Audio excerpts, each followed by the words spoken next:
Saudari-saudara yang terkasih di dalam Tuhan Yesus, marilah kita berdoa. Doa yang diajarkan oleh Tuhan Yesus sendiri. Dalam nama Bapa dan Putra dan Roh Kudus. Amin. Bapa kami yang ada di surga, dimuliakanlah namamu, datanglah kerajaan-Mu, dan jadilah kehendak-Mu di atas bumi seperti di dalam surga. Berilah kami rezeki pada hari ini, dan ampunilah kesalahan kami, seperti kami pun mengampuni yang bersalah kepada kami. Dan janganlah masukkan kami ke dalam pencobaan, tetapi bebaskanlah kami dari yang jahat. Ya Roh Kudus, hadirlah saat ini untuk memimpin dan membimbing kami dalam membaca firman Tuhan Yesus dan merenungkannya, sehingga kami dapat mengerti maknanya dan dapat kami laksanakan dalam hidup kami sehari-hari di tengah masyarakat kami.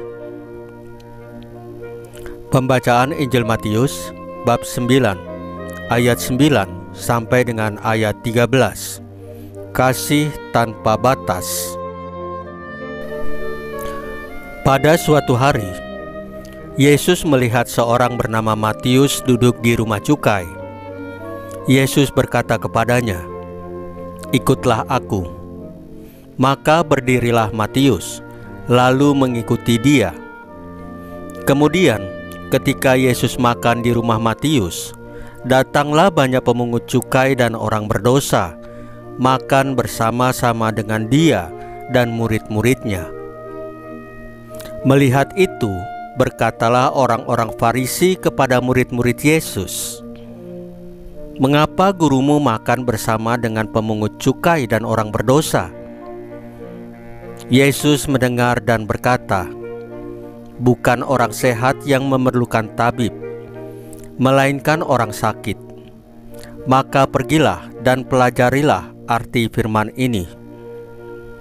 Yang kukehendaki ialah belas kasihan dan bukan persembahan, karena aku datang bukan untuk memanggil orang benar, melainkan orang berdosa."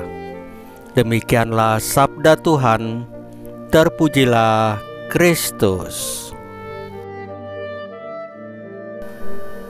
Saudari-saudara yang terkasih di dalam Tuhan Yesus, dalam bacaan pertama kita diingatkan pentingnya kerendahan hati, kesabaran, dan kasih dalam menjalani hidup kita, dan juga menekankan arti penting kesatuan dalam gereja.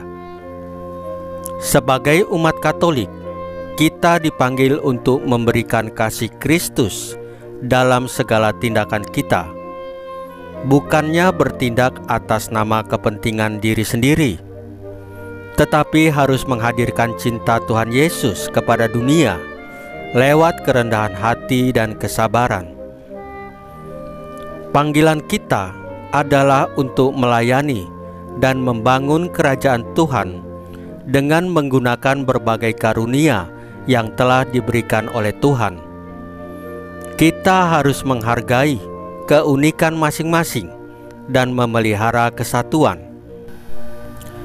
Pada Injil hari ini, Tuhan Yesus mengajarkan kepada kita tentang kasih yang merangkul semua orang dan mesti membantu mereka yang membutuhkan tanpa memandang status sosial dan latar belakangnya, dan mengajarkan juga untuk tidak tinggi hati dan merasa benar sendiri.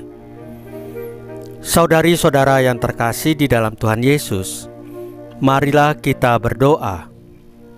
Ya Tuhan Yesus, berikanlah kami kebijaksanaan dan hati yang terbuka untuk menerima dan mengasihi sesama kami tanpa melihat latar belakang dan status sosialnya. Salam Maria, penuh rahmat, Tuhan sertamu. Terpujilah engkau di antara wanita, dan terpujilah buah tubuhmu Yesus. Santa Maria Bunda Allah, doakanlah kami yang berdosa ini, sekarang dan waktu kami mati. Ya Tuhan Yesus, tambahkanlah iman kami hanya kepadamu saja, karena hanya Engkaulah Tuhan dan Juru Selamat kami satu-satunya. Tidak ada yang lain. Dalam nama Bapa dan Putra dan Roh Kudus. Amin. Saudari-saudara yang terkasih di dalam Tuhan Yesus, bacaan firman dan renungan hari ini sudah selesai. Tuhan Yesus memberkati kita semua.